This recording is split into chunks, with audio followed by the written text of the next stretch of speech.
Assalamualaikum warahmatullahi wabarakatuh. Bertemu lagi dalam video pembelajaran kali ini, Ibu akan membahas tema 4 berbagai pekerjaan, subtema 3 pekerjaan di sekitarku, pembelajaran 1.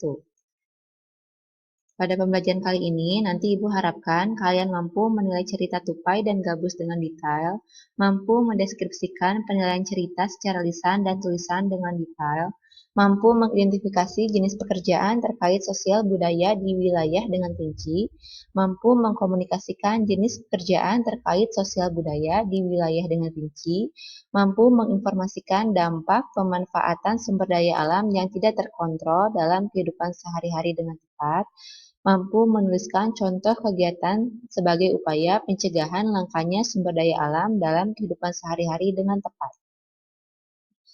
Tahukah kamu seorang pendongeng? Pendongeng adalah orang yang menyampaikan dongeng kepada orang lain. Mendongeng adalah pekerjaan orang tua Sani, temanku. Apa pekerjaan orang tuamu? Mungkin di sini pekerjaan orang tua kalian berbeda-beda ya. Hari ini kita akan mendengarkan dongeng. Mendengarkan dongeng sangat menyenangkan. Indonesia kaya akan dongeng. Ibu mempunyai sebuah cerita tupai dan ikan gabus. Mari kita baca bersama-sama.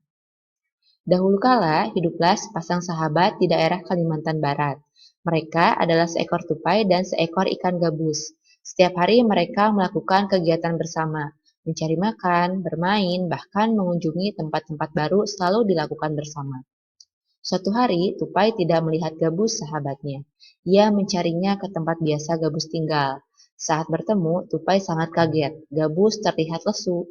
Ternyata ia sedang sakit. Tupai sangat sedih, ia menawarkan makanan untuk sahabatnya.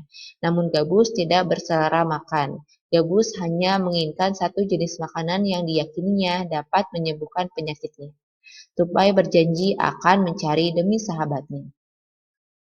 Setelah Gabus mengatakan makanan yang dapat menyembuhkan penyakitnya, Tupai sangat kaget.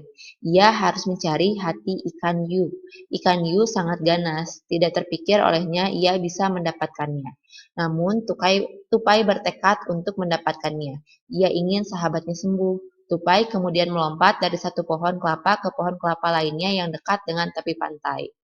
Saat menemukannya, ia melubangi satu kelapa dan membiarkan airnya habis. Kemudian sang tupai masuk ke dalam kelapa. Angin kencang membuat kelapa jatuh ke pantai dan ikan hiu memakannya. Di dalam perut ikan, tupai kemudian keluar dari kelapa dan menggigit hati ikan hiu. Ikan tersebut mencoba bertahan sampai kehabisan tenaga. Ombak besar membawa ikan hiu ke tepi pantai. Saat itulah tupai keluar dari mulut ikan hiu dan membawa hati ikan kepada sahabatnya. Sampai di tempat ikan gabus, tupai kemudian memberikan hati ikan hiu untuk dimakannya. Beberapa hari kemudian, Tupai melihat sahabatnya segar kembali. Betapa senangnya Tupai melihat ikan gabus sehat seperti sedia kala. Cerita ini disadur dari dongeng dan cerita rakyat Nusantara paling legenda, Ajeng Restiani. Nanti setelah kalian membaca cerita tersebut, Ibu harapkan kalian dapat menilai cerita itu secara detail dengan mencari unsur intrinsik yang terdapat dalam cerita tersebut. Dimulai dari judul, yaitu kepala karangan. Yang kedua ada tokoh. Tokoh merupakan pelaku dalam sebuah cerita. Yang ketiga, sifat tokoh, yaitu watak atau karakter tokoh. Yang keempat, ada tempat, menjelaskan di mana kejadian atau peristiwa dalam cerpen terjadi. Yang kelima, awal cerita yang menceritakan bagaimana awal ceritanya bisa terjadi. Yang keenam, akhir cerita menceritakan akhir ceritanya. Dan yang terakhir ada pesan moral, yaitu pesan yang ingin disampaikan oleh penulis kepada pembaca. Tadi ayahnya Sani berprofesi sebagai pendongeng. Sekarang Dayu mempunyai teman yang bernama Beni. Pekerjaan ayah adalah pengrajin kayu. Mau tahu apa saja yang dilakukannya? Ini adalah cerita ayah Beni. Pekerjaan ayahku adalah pengrajin kayu. Ayahku membuat meja dan kursi. Untuk menghasilkan kursi, awalnya ayahku membeli kayu, memotongnya, membentuk menjadi kursi, menghaluskan, lalu mengecatnya. Waktu yang dihabiskan untuk membuat kursi kurang lebih 1 minggu. Ayahku menjual meja dan kursi buatannya ke toko mebel. Di toko mebel itulah orang-orang bisa membeli meja dan kursi buatan ayahku. Ini adalah gambar proses pengolahan kayu menjadi meja dan kursi. Awalnya pohon Pohon yang telah ditanam di dalam hutan diambil, lalu ditebang, dipotong menjadi kecil-kecil agar mudah diangkut menuju kota. Setelah di kota, kayu ini didistribusikan kepada pengrajin kayu untuk diolah menjadi meja, kursi, atau yang lainnya dengan cara dipotong, dihaluskan, lalu dicat. Setelah selesai menjadi meja dan kursi, barang tersebut didistribusikan kembali ke toko mebel untuk dijual.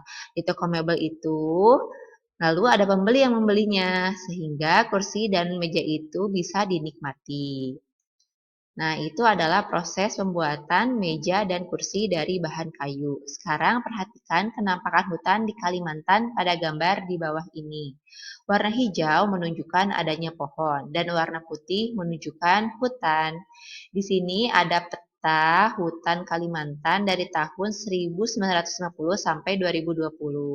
Nih, awalnya tahun 1950 itu warnanya hijau semua ya, menandakan banyaknya hutan.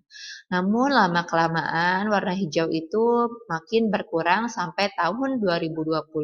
Warna hijaunya semakin sedikit, berarti menandakan pohon di Pulau Kalimantan semakin sedikit. Mungkin ini diakibatkan karena pohon itu dikonsumsi oleh kita yang dijadikan sebagai bahan-bahan yang biasa digunakan dalam kehidupan sehari-hari. Nah, nanti silakan kalian identifikasi dan jelaskan apa akibatnya jika pohon-pohon di dunia ini semakin berkurang. Mungkin sekian dari Ibu. Terima kasih. Wassalamualaikum warahmatullahi wabarakatuh.